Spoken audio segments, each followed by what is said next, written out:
Então vamos lá, vamos aí iniciar a nossa aula de retorno, né? A aula inicial aí do retorno das nossas férias. Estamos aí iniciando o nosso segundo semestre, oitavo ano. E aí, dando continuidade ao conteúdo abordado nas nossas últimas aulas, na nossa última aula nós falamos aí, nas nossas últimas aulas de biologia, né? Nós falamos sobre os tipos de tecido, né? O tecido conjuntivo, né? Foi um dos principais assuntos vistos aí antes do nosso período de férias.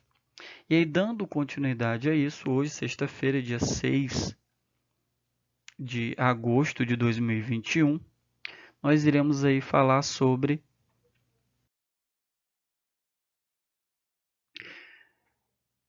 o sistema imunitário, né, ou sistema imunológico, como ele é mais conhecido. Então, nós não podemos esquecer que o nosso corpo ele apresenta defesas, né, defesas naturais. E aí, essas defesas, né, o principal ponto é proteger aí o nosso organismo contra micro-organismos parasitas, ou seja, o que seriam aí, como vocês estão observando, o que seriam aí esses micro-organismos parasitas? São aqueles micro-organismos que causam doenças, né, que causam danos ao nosso organismo. Mas falando aí sobre as principais defesas do nosso corpo, nós podemos citar a pele, os pelos e o muco do nariz. As lágrimas também seriam um mecanismo de defesa do nosso organismo. E o ácido clorídrico aí presente no nosso suco gástrico. Então, esses 4 elementos aí que estão sendo citados, eles podem sim ser exemplos dados aí de mecanismos utilizados pelo nosso organismo para defender o nosso corpo.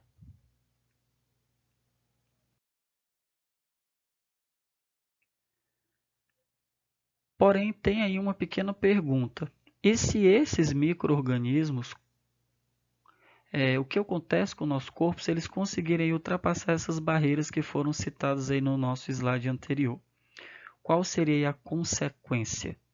Então, nesse caso, o que vai entrar em ação é o nosso sistema imunitário, ou imune, né, que é formado por órgãos que estão associados com a produção de leucócitos, também conhecidos como glóbulos brancos.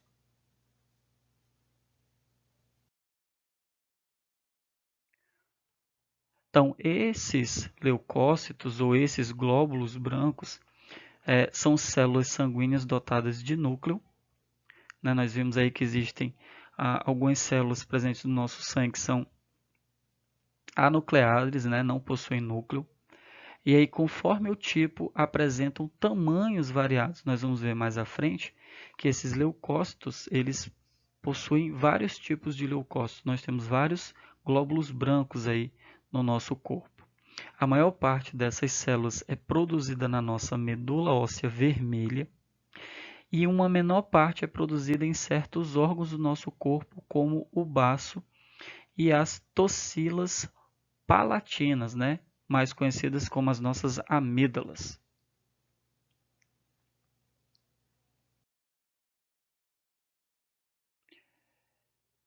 Então, turma, o que vocês estão observando agora são os tipos de leucócitos ou glóbulos brancos que nós temos aí no nosso organismo.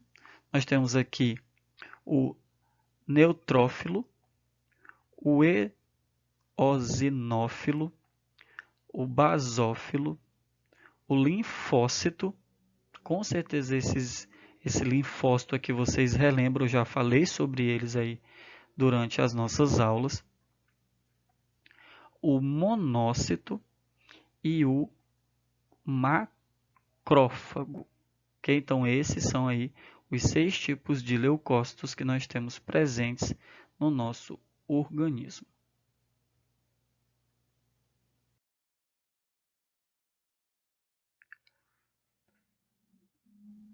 Os glóbulos brancos, eles vão aí defender o nosso organismo de 2 formas. A primeira forma é o que nós chamamos de fagocitose. E aí o que ocorre durante esse procedimento chamado fagocitose?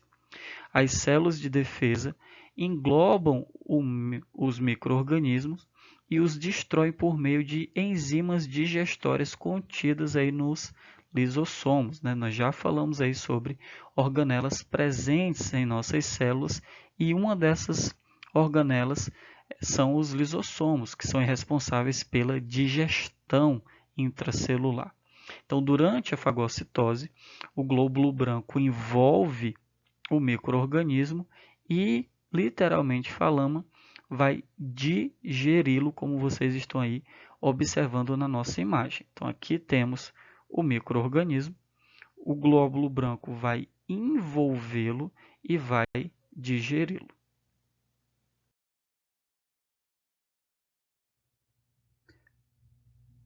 A segunda forma vai ser pela produção de anticorpos. E aí o que seriam aí esses anticorpos? São proteínas especiais que desativam as substâncias tóxicas que são aí produzidas pelos micro-organismos invasores ou presentes em certos alimentos e drogas adversas.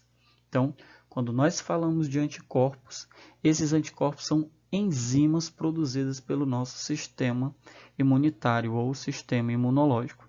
E a função é anular a toxina produzida por organismo ou até mesmo toxinas que possam estar presentes em alimentos e drogas.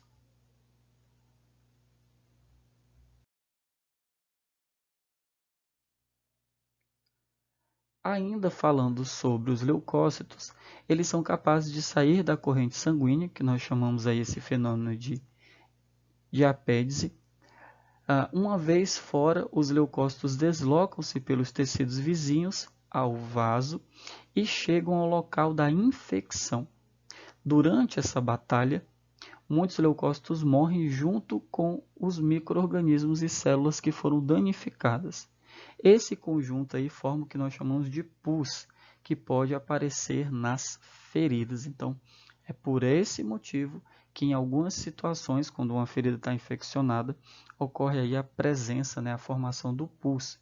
É justamente o conjunto aí formado, né, pela morte dos leucócitos juntamente com os micro-organismos.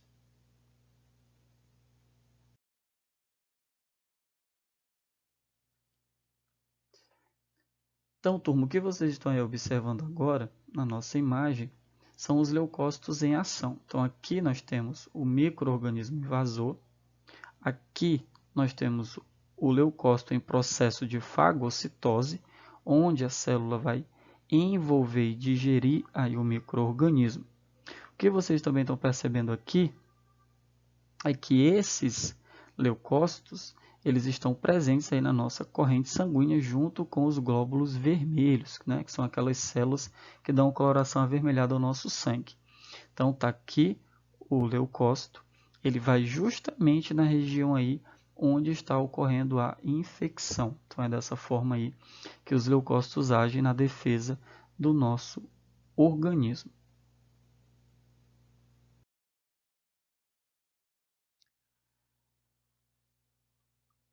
Então, no caso aí relacionado à produção desses anticorpos, os organismos invasores contêm proteínas que são estranhas, né, ao nosso corpo. São proteínas, são substâncias que não fazem parte do nosso organismo. Então, nesse caso, nós chamamos aí essa proteína estranha de antígenos. Então, os leucócitos do tipo linfócitos vão produzir os anticorpos necessários para neutralizar a ação tóxica desses antígenos. Então, vamos só entender. O corpo estranho, por conter, né, o micro-organismo invasor, por conter uma proteína diferente das que são encontradas no nosso organismo, nós chamamos de antígeno. E aí, os leucócitos, mais especificamente os linfócitos, vão produzir os anticorpos necessários para neutralizar a ação desses antígenos.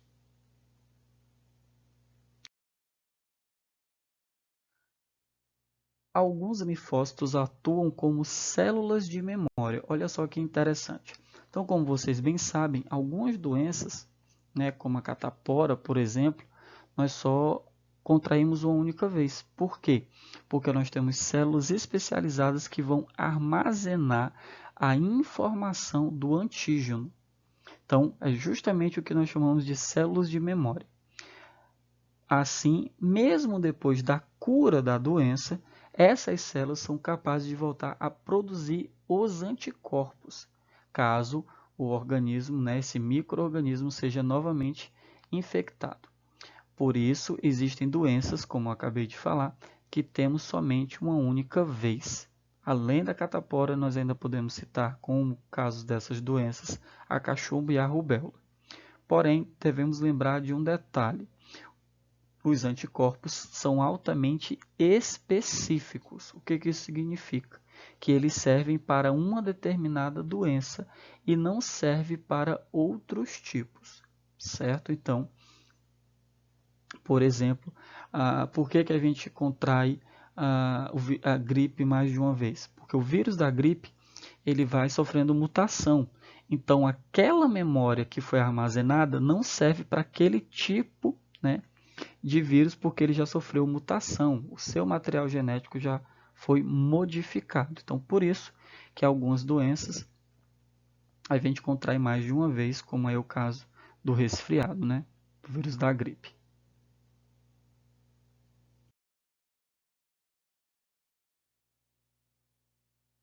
Então, vamos aqui observar, turma.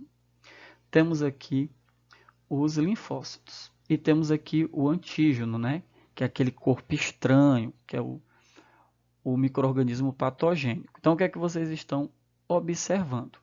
O linfócito reconhece o antígeno por meio das nossas células de memória.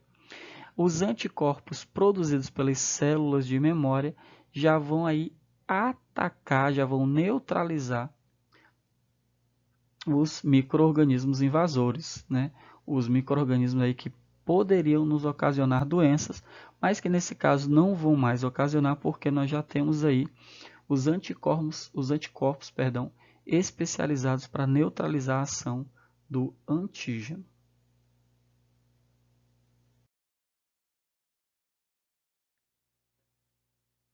E aí, quando nós falamos de doenças, uma das melhores formas de preveni-las é a vacinação.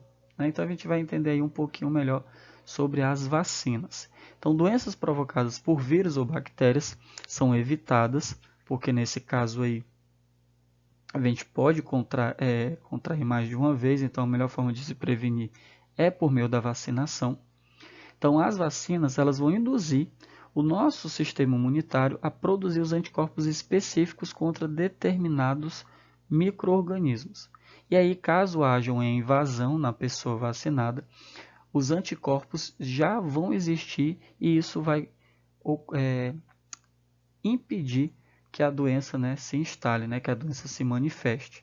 Então, por que a vacinação é tão importante? Porque algumas doenças elas são severas, elas podem ocasionar a morte. Então, para evitar, para prevenir, a gente não pode esquecer aí da vacinação. Então, a gente tem que sempre estar atento às campanhas de vacinação, porque a vacina, ela induz o nosso corpo a produzir os anticorpos contra determinados antígenos.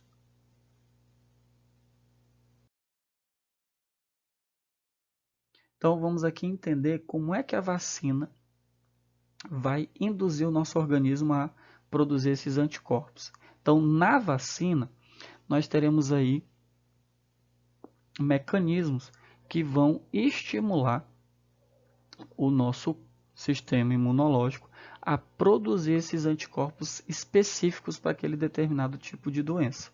Então, no caso aí do componente dessa vacina, nós podemos ter o micro-organismo modificado, que não vai atacar o nosso corpo, ele vai estar presente ali na vacina para induzir o nosso sistema a produzir os anticorpos necessários para combater aquela doença. Então, a gente não precisa ficar preocupado com essa questão de tomo ou não tomo a vacina A ou a vacina B, porque antes dela ser aplicada nos seres humanos, elas passam por vários testes e aí após esses vários testes ocorre ali realmente a comprovação da eficácia da vacina e então somente aí é que é liberado aí a aplicação para a população. Então, em relação à vacinação, fiquem despreocupados. Sempre que tiver campanha de vacinação, vacinem-se. É uma das melhores formas de prevenção contra determinados tipos de doença.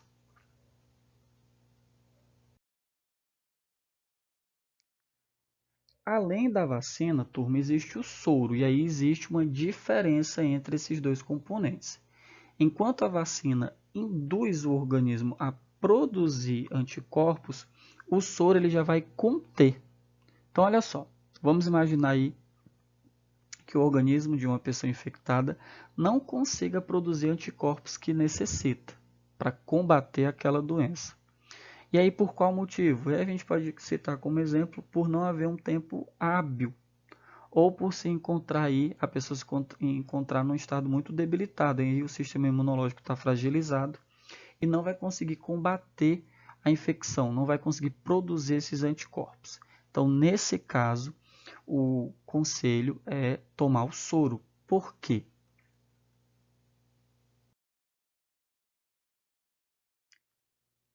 Porque o soro ele já contém, turma, o anticorpo. O soro não induz o organismo a produzir. O soro já contém, certo? E aí essa é a diferença.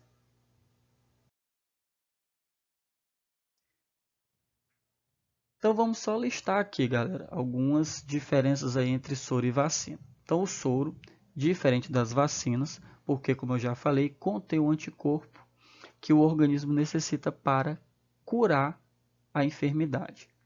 A preparação do soro é feita com a aplicação de micro-organismos mortos ou atenuados, ou ainda de suas toxinas em animais como coelhos, cabras e cavalos, por exemplo.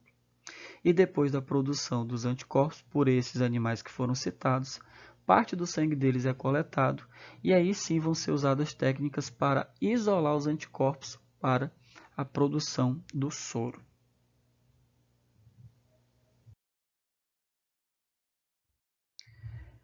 Então vamos só ver aqui situações nas quais os soros são aplicados. No caso aí, com certeza vocês já ouviram falar no soro antiofídico, né? Quando uma pessoa é picada por cobras peçonhentas, para que ela não venha a óbito, elas devem receber aí o soro antiofídico, que já contém o anticorpo que vai neutralizar a toxina do veneno da cobra.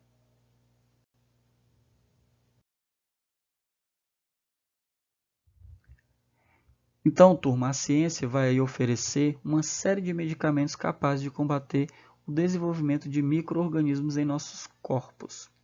Os antibióticos, por exemplo, são eficazes no combate a certas bactérias. Porém, ao longo do tempo, bactérias naturalmente resistentes vêm sendo aí selecionadas por esses agentes químicos. Por isso, é preciso inventar outro tipo de antibiótico para combater essas novas bactérias. Então, a gente tem que ficar muito atento a essa questão da automedicação. Nós não somos médicos, nós não fizemos faculdade, nós não nos especializamos nessa área. Então, medicamento é algo sério, né? Medicamento é uma droga lícita. E aí, as drogas, elas têm efeito sobre o nosso organismo, então a gente tem que ficar atento a isso.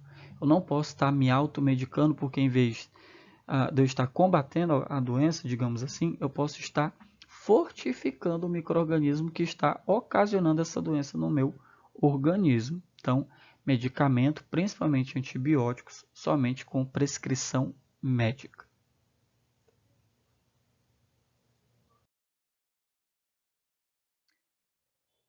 Então, turminha, agora aí o momento é com vocês, certo?